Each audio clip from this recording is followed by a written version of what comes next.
saw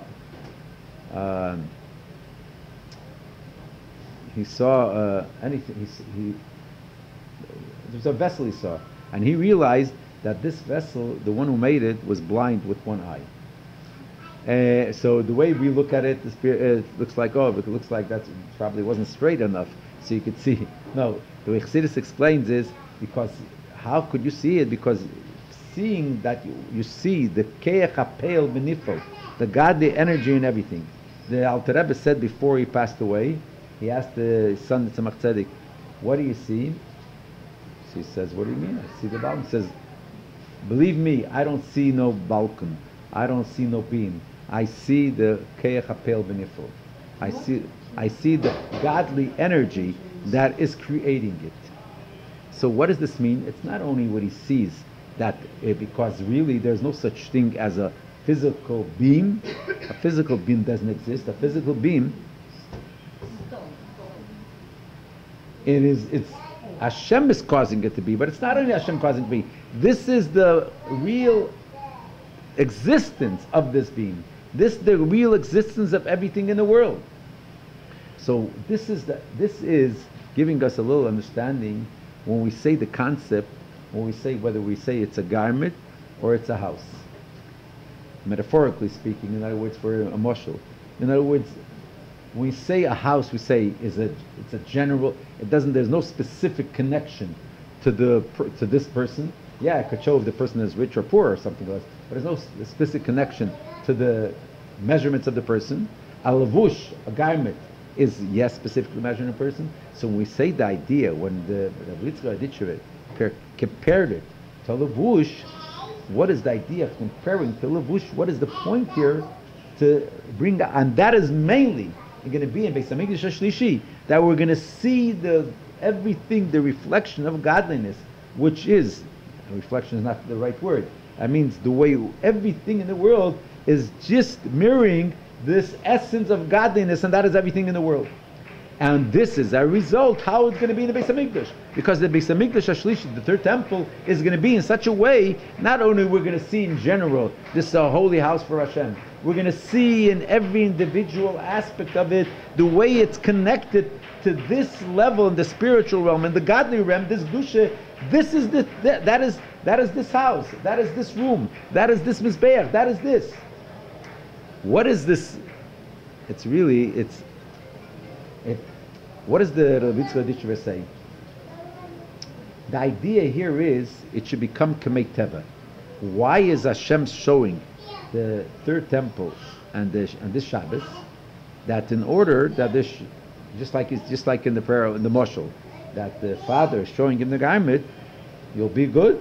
You're going to get this third. You're going to get this third garment, and that is how he is causing that the child should be proper. He should act properly. Not only should act properly, this should become his nature. Going in the right path should become his nature.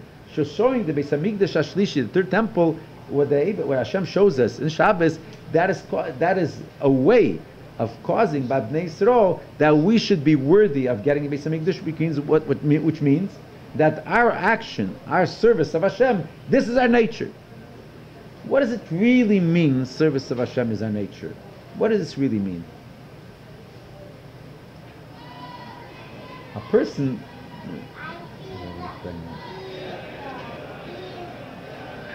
serving Hashem, there's one way of serving Hashem. Hashem is telling us what to do, and we are servants, just like our Eved. A servant does everything what the master tells him to do. It's no difference if he understands it, if he realizes it, if he has a feeling to it. He is just giving himself over and serving his master properly. Then there's someone who not only that has nothing to do with his individual attributes, his individual powers, his individual characteristic, has nothing to do with his mind, has nothing to do with his heart, has nothing to do with with every individual part of him. It's just generally he is doing. It's no difference if he's doing something in action or he's doing something with his mind, because he is just a servant. A servant is listening to his master, doing it whether he likes it or not, whether he understands it or not. So the specific parts of the person is not really connected. When a person is serving Hashem and he's just doing it because Hashem told us to, and you are not, so you're not serving Hashem with your mind. You're not, so to say, your mind is not really connected. Your heart is not really connected. Not every individual part of the person, we're not speaking of the body, of the soul, is connected. And you are generally, you are giving yourself over, you are totally giving yourself over to Hashem. But when you are also using your mind, understanding what Hashem wants, you are using your heart, you have love for Hashem, you have fear for Hashem, so then every individual part of the person is connected to Hashem. It's a personal connection, so to say. It's not only a general, it's a personal, and that it's an individual of every part of the person is really connected to godliness. And this is the point. That means it's nasher to make teva. Not only it becomes as a nature serving of Hashem, that you don't have to struggle, you don't have to work every minute. You know what? I have a Yetzer Hara. I have a evil inclination.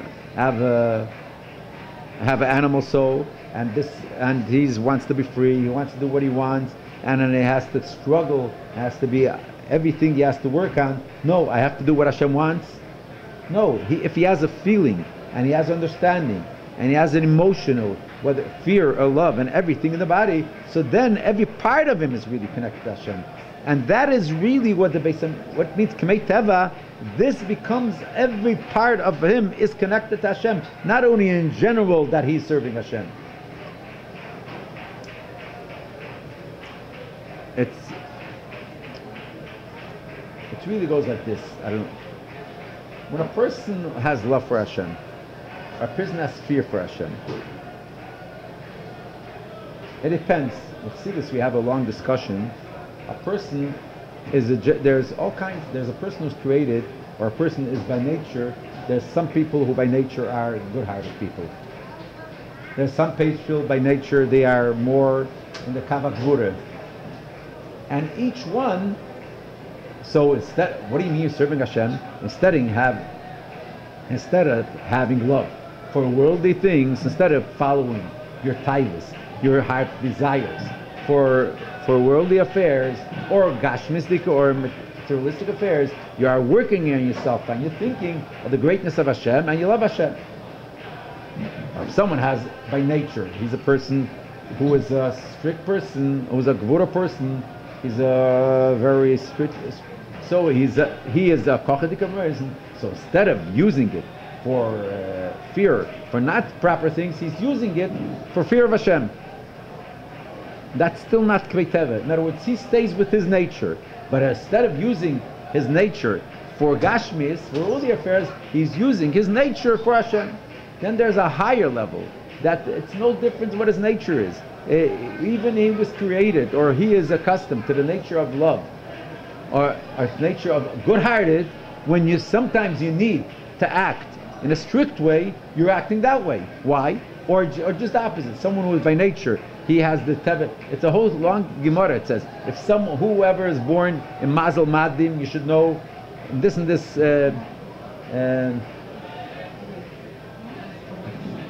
He's born in this and this hour. You should know he's going to be a murderer. He's going to be a shefach damim. He's going to be a murderer.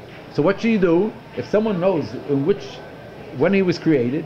He doesn't have to know when he was created, but he knows what his what his characteristics, what his nature is. So he should be a male or a sheichet. He should do circumcision. So he has to spill blood. So at least he should do spill blood of mitzvah. A surgeon, okay. Save people then. And the same thing is if someone is a good natured, and because of that he might fall through in things that are not proper, so he should use it in Kedushitic things. But that's not a nature. Then there's a higher level that becomes like a nature. It's no difference what his nature is. What does he do? What is the will of Hashem? Even if he's an opposite nature, he uses it for service Hashem. Then it's really Kamei Teva. And this is the point of the showing Shabbos Chazon, the Beis Hamikdash Shlishi, that service of Hashem, connecting to Hashem, vision of Hashem, godliness, in other words, being connected to doing the will of Hashem should become K'mei Teva, and this is how we change. That Tisha B'Av is not a Tisha B'Av, but Tisha B'Av is the day of the revelation of the third Beis Hamikdash, the day of our redemption.